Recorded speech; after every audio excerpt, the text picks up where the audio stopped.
The views and opinions expressed on any program are those of the producers and/or the persons appearing on the program and do not necessarily reflect the views and opinions of FRC Media, Bristol Community College, or the City of Fall River.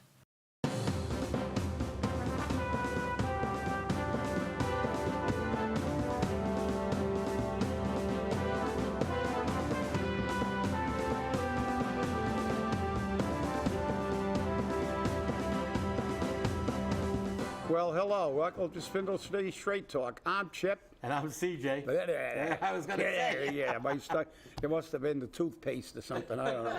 But Monday's slow Monday downs. morning blues. Yeah. Welcome to Spindle City Straight Talk. It is Monday in the Rev, and off we go. I've got some really interesting stuff that I heard this morning. Let's do this then. I guess the school department is once again looking for $2 million for the fields. The athletic fields. Of course. Let's spend some more money. We're only facing down a barrel of a couple of debt overrides and stuff. The hell with it. Wait, it gets even better. Oh, yeah. Kevin Aguiar stuck it to them. Really? Yes. He turned around and he says, you know, come April and May, we always have all of this money left over. Yeah. And we don't know what to do with it. We've said to create a revolving fund for projects like this because we have all this money left over. And nobody picked up on it. Yeah. Well, of course they don't. They hate to be reminded that that's their slush fund, that they can do all the little pet projects and give pay raises and siphon that money up. It's kind of like the health care. We've saved, I don't know, $60, $70 million with all the programs we cut. We've got $8 or $9 million in our trust fund, yet the city has virtually nothing. Because at the end of every year, rather than keep it in a bank and keep their health care side costs down, they blow it. And don't the politicians just hate it when they get reminded on how the promises they already made and all these great ideas that sound good in an election year never get kept? I know. Isn't that terrible? And good, well, good for Kevin Aguiar. Kudos to him. And why don't we do it? So why? I hope the city council was watching that meeting, and they reject any appropriation for the fields. They've probably had enough money to build 5 or 10 fields. Yeah, and here's the thing, they're once again doing that breakup. Yeah. Because if you remember, there was $2 million a little while ago, a little more than $2 million a little while ago. Now we got another $2 million. They're breaking them up. Sure. This way, it doesn't come before the voters. Screw the taxpayer. Well, of course. Well, but we know that. Well, let's look at that segues me into what I wanted to talk about a little bit was their total, their total indifference to the taxpayers, the average taxpayer. And I heard a good one today. I was in a conversation about what was going on, and somebody talked about, it doesn't have to go before the voters because their latest excuse is, it's an assessment. We've gone over this before. Listen, people, if it walks like a duck, if it quacks like a duck, you can call it a turkey or a kumquat. It's a duck. If you're paying out of your pocket for something, it's a tax. They're taking it from you. They're taking your money from you. It's a tax. A tax by any other name still stinks just as much, to paraphrase and change a little bit, say little editorial license on the Bard. So in case you don't know, a rose by any other name still smells like a rose. Well, a tax increase by any other name still smells like a cesspool. And that's the problem, because this is the problem. We do not have a republic democracy. They get in those chairs and they're in charge. People say it's an oligarchy, which, in case people who didn't take civics, is a government run by a few privileged people. But we've now evolved to a subgroup within an oligarchy. We have a plutocracy, which is a government run by a few privileged, wealthy people. And that's what we have. We have as a mayor, plutocracy Paul. Because just let's look at the behavior. Do you think it's a mistake that all of a sudden I believe Paul Coogan was born in Fall River, grew up in Fall River, because I knew him in Fall River. I don't think he came over from Somerset to play in the tennis courts where the fire station is and stuff. And so he's, you know, and the Brightman Street Bridge was there since he was born. It's been sticking out of the water since they built the other bridge. Correct. All of a sudden, think about this, people. Think about this. Here is my evidence that we do have a plutocracy. Do you notice now Paul Coogan has realized it's an eyesore? Why? Why did it take all these years? And how many years has that been sticking out of the Taunton River to figure it was an eyesore? And there have been attempts to get rid of it. And the politicians go, screw it. It's only those poor people down in Fall River who mean nothing. We don't care about them. What the hell are they? And our representatives go, that's right. Don't worry about them. Just keep giving me, I'll give myself a pay raise and tell them how much good I'm doing for them. But the reality is that eyesore remained. But, what's the difference now? The wealthy, the people who make up a plutocracy, the investors, the developers, don't want that thing sticking out of the Taunton River to screw up the view of their little project. Now, government says, we got to get rid of this. State reps will be on board. Get rid of the eyesore that's been there for 10 years. Let's get rid of it. But wait a minute, before you, I'll let you take over. I got a better idea. We'll save a ton of money. Listen to this. Listen to this, reps. What we do is we take the stuff that is sticking out of the river and we create a modern art reproduction of the Loch Ness Monster. And we have that sticking out of the Taunton River like the Loch Ness Monster. And we get, look at all the tourists. Kenny Fiola said we're going to get $500,000 for the Derby horses. Now you add the Derby horses in the Loch Ness Monster, we'll get 10 million tourists in Fall River. They're all going to come down to see the Loch Ness Monster in the Taunton River. Okay, CJ, take it away. I want to bring this up. You know, in Providence, they have the railroad bridge, which is stuck up in the air. It's been up in the air for Fox Point, At Fox Point. It's been up in the air for how many years? Oh, God. Decades. Decades.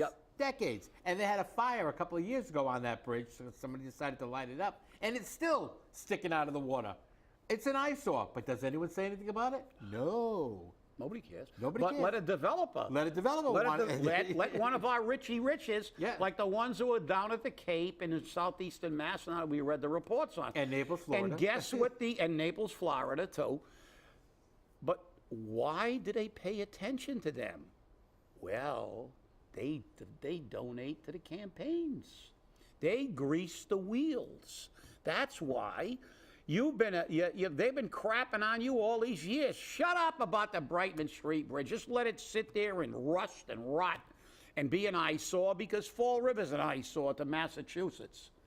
That's what they think in Boston. Fall River and New Bedford, as I always said.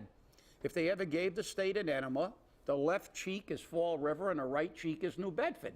So they know exactly where to stick the tube when they give it an enema. So is it Westport or Dartmouth that's the anus? each one half of the sphincter each. But I mean, look, how long are you going to let these people just ignore you, crap all over you, and lie to you like they care? Like they care. They haven't done a damn thing to fix Fall River. What are we going to do now? Skateboard parks for kids? You know, the mayor's he's not dealing with adolescents anymore. You're not working at Durfee. The people who pay the bills in this city are not people who are at the skateboard park. They're the people who work. And they don't make a hell of a lot of money.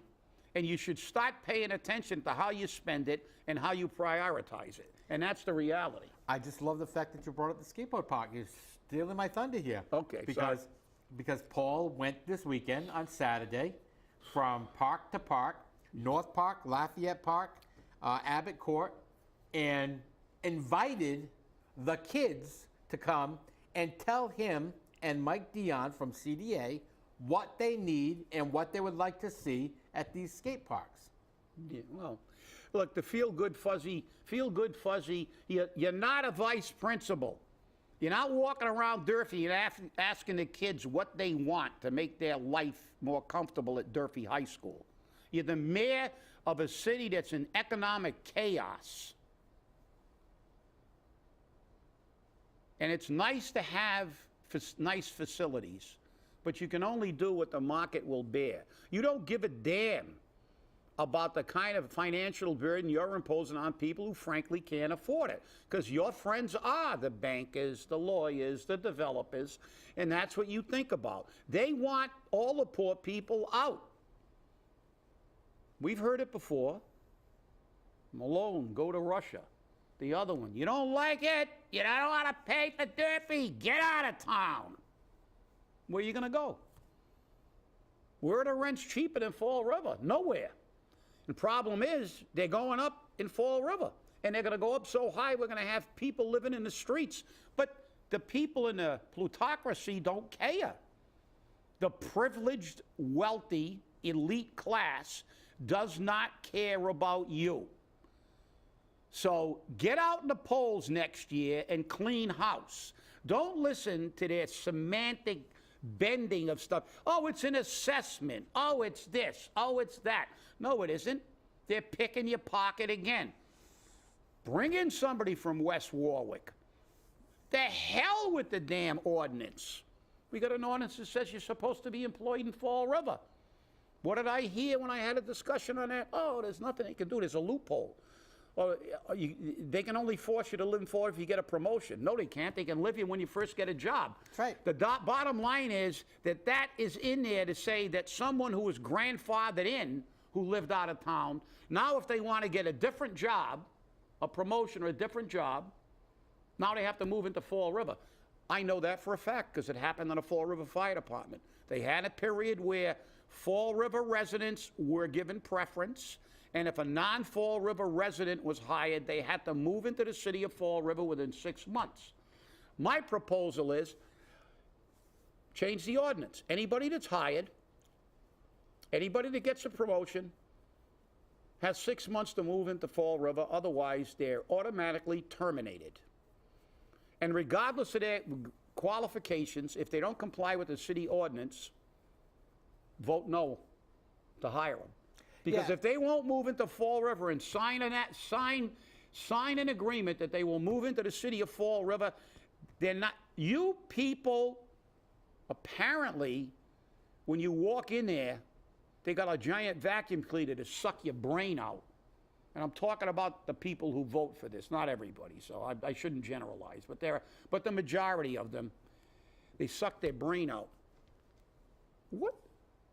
Refresh my memory, what part of the government is the city council? The city council is a legislative branch. The legislative branch. Legislative means laws. That's right. Laws and money. Laws and money. So you people with your butts in that seat have taken a position that the city charter, which is fundamentally, and ordinances of Fall River, and state statutes are optional, even though you swore an oath to uphold those things. But you don't. So you're malfeasant in your job. And it's ironic that the individual who pushed the residency requirement so hard, not once but twice, now is totally oblivious to this stuff. Because you want to curry favor with the mayor, you don't get in the way of him in ignoring the ordinances. But you know what's very interesting is, if, as you remember, Paul said last year at budget time, I will follow the charter, I will follow the ordinances, and I will follow state law. Meanwhile, on Tuesday, the city council has a request for confirmation of a contract and the hiring of a woman as the Director of Financial Services, earning $135,000 from Warwick, Rhode Island. Oh, I thought it was West Warwick. No, it's from Warwick, Rhode Island. And nowhere does it say anything about residency requirement. But remember, Linda Pereira fought for residency requirement for the longest time. Yeah. Now all of a sudden, well, we can't find the help unless we pay them. We can't find the help if they have to establish residency in Fall River. How come all of a sudden it's convenient for Linda and for other city councilors to turn around and say, well, we can't find the help, so. Well, you know, I'm so glad you said that, because you're repeating their words, and they indict themselves with their own words. Right. We have to pay them more to take this job, yet they will not come to Fall River. They're crapping all over the city that's going to pay them. They're going to drive into Fall River, take their money, and go shop in Warwick.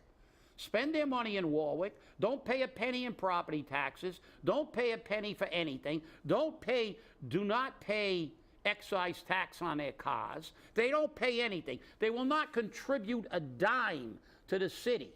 They are a negative impact on the city, a financial impact. And you're going to tell me, as a city councilor, you should be outraged by the fact that people go, well, I don't want to live in that crap hole. Well, you know something? You got two choices. Fix it so it's not a crap hole, and secondly, require that they live here, because if you want to take our money, you should at least spend a little bit in the damn city. That's why that thing was passed. But now you're going to ignore it so you can bring all people who are recommended by a friend. So, you know, you people are a bunch of hypocrites. That's what you are. You're hypocrites. Rich hypocrites, by the way, because you all got enough money to not care about the burden that's going to be imposed on the regular people of Fall River. That is shameful. Shameful at best. Well, Paul says he's going to follow the state, the state laws and until it doesn't do him any good. Right, and that's the thing. You know, the ordinance says you must establish residency of Fall River. Now, when I spoke to the city clerk some time ago, I asked why we don't enforce the city clerk's ordinance. She says that we can't because the unions won't agree to it. I said the unions have nothing to do with contract personnel. The unions have nothing to do with non-union personnel. Well, you're 100% right, and even if they, it's got nothing to do with them because it's a contract between an individual and a city. Exactly. If you look at the union, if you go to a union and you try to butt into the union and you're not the city or it's duly represented, you know what they're going to tell you? Get out. Right. You got no dog in this fight. Right. You don't have it. You don't have any standing in this. Because if you open up any collective bargaining agreement, it says, and I'm paraphrasing, this agreement is between the city of Fall River, hereinafter referred to as the city, and the exclusive bargaining agent, and it'll name the union, hereinafter referred to as the union. And those are the only two parties that have standing. The city and its designated negotiators, and the union and their designated. The union's got nothing to do with this, an agreement between the city clerk and the city and their contract. They have no standing. Do they vote on that contract? No. She's not a member of their union. This is the con. They always got a story. It's an assessment. You're just tipping them. And they walk around with this other crap, and they try to, look, when you start getting your bills and you can't pay them, the skateboard park, look, it's nice. If we had millions of dollars, if it was Newton, you could build the best skate park in the world. But damn it, you're not the damn vice principal. All you ever do is deal with adolescents and money people. I want to see you stand up sometime and do something for the people of Fall River that are living on $25,000 a year. Fix the damn potholes. Fix the crime. You got people coming into this city and they have the audacity to tell you that this city is such crap that nobody wants to come here. But they're gonna hire them and pay them. That shows that this city there's something wrong. Fix it. Fix it. Well, as I was driving by the new Durfee 3, by the way, that's the third Durfee 3, I was saying, wouldn't it be interesting if we could put together a group of parents and citizens to inspect the school every quarter to make sure that everything was up to par and properly maintained?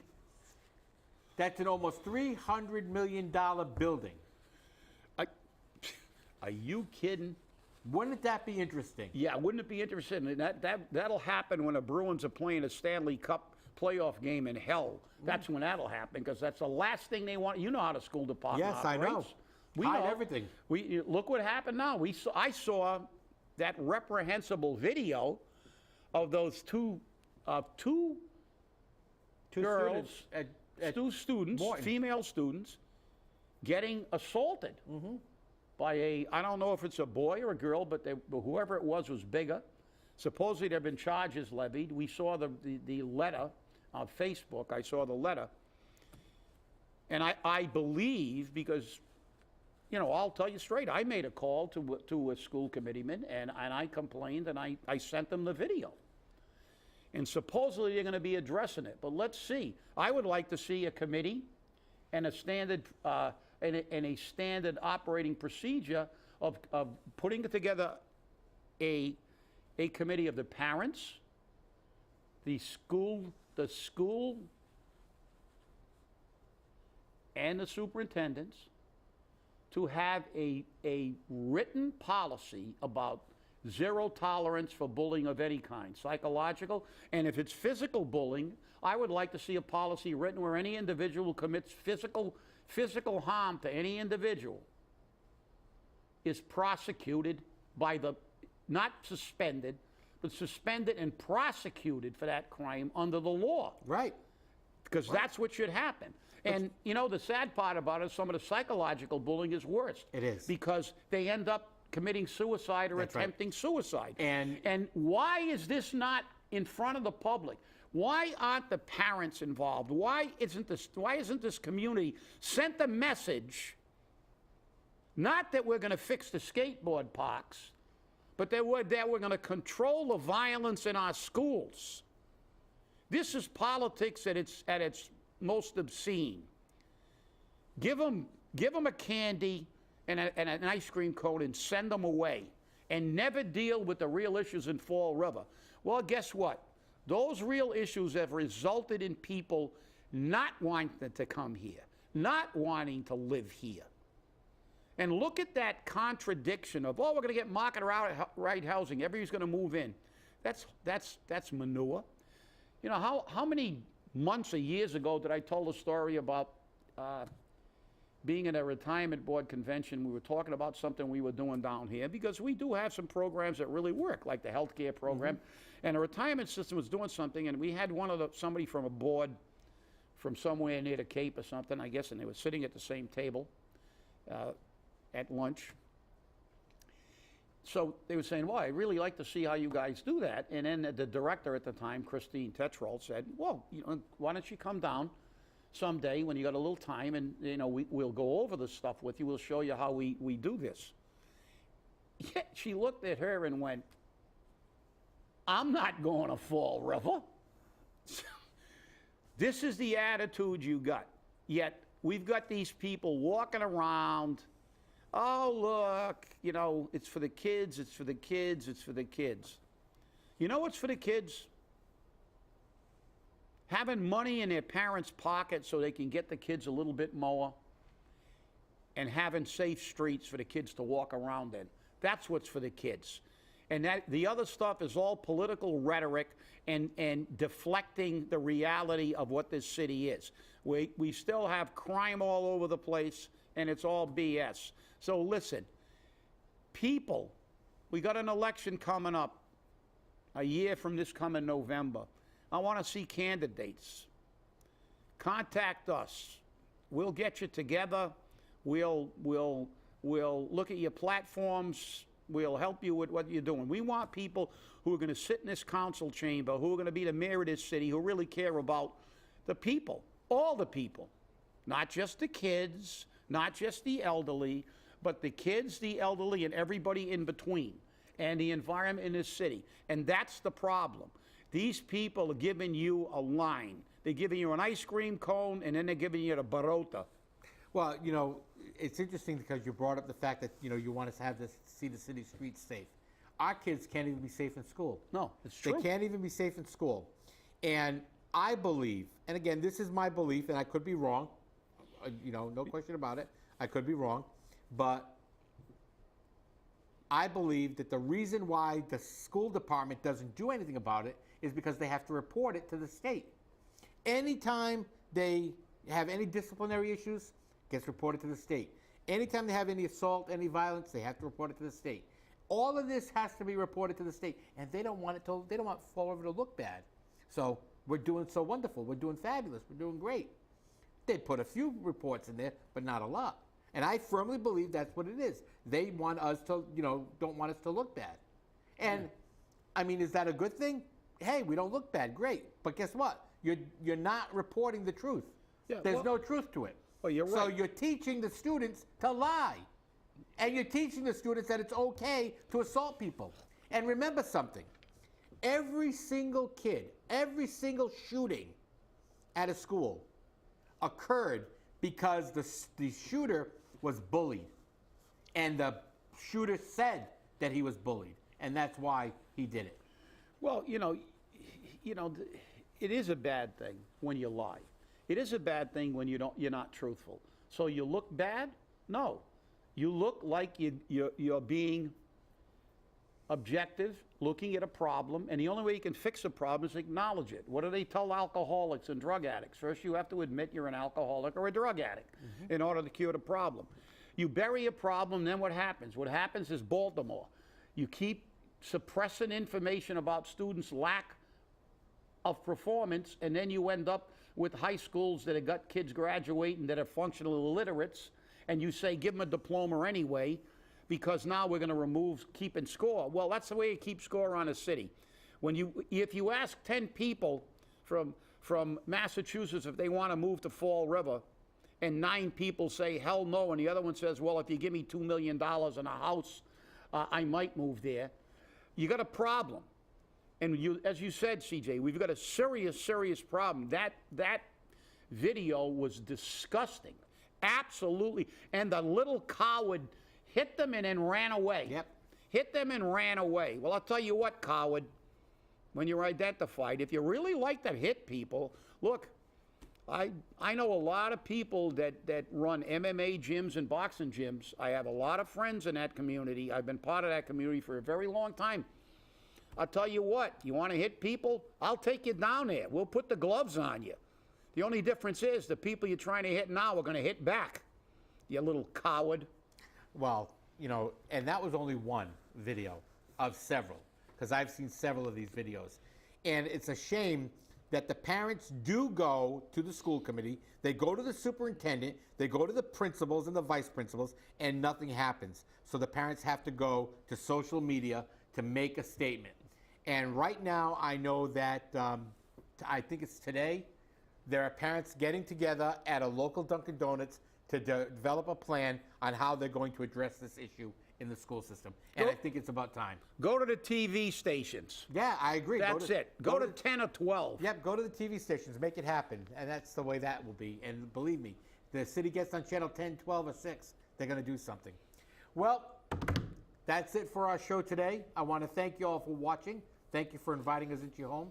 And remember, stay safe, stay angry, and hold your politicians accountable. We'll see you on Wednesday. The Loch Ness Monster.